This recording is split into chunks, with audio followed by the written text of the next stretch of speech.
हिंदी व्याकरणातला सगळ्यात सोपा आणि हमखास गुण देऊन जाणारा घटक म्हणजे संधी.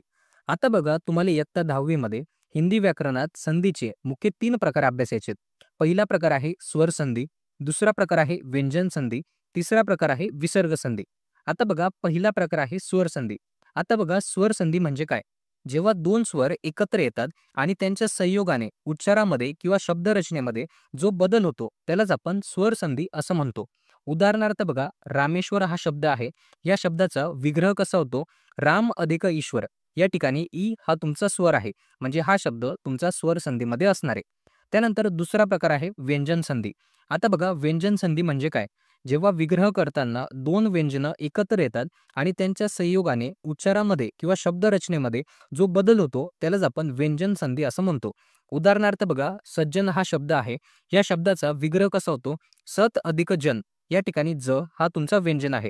म्हणजे हा शब्द तुमचा व्यंजन संधीतला असणार आहे. यानंतर बघा संधीचा तिसरा प्रकार आहे विसर्ग संधी. आता बघा विसर्ग संधी म्हणजे काय?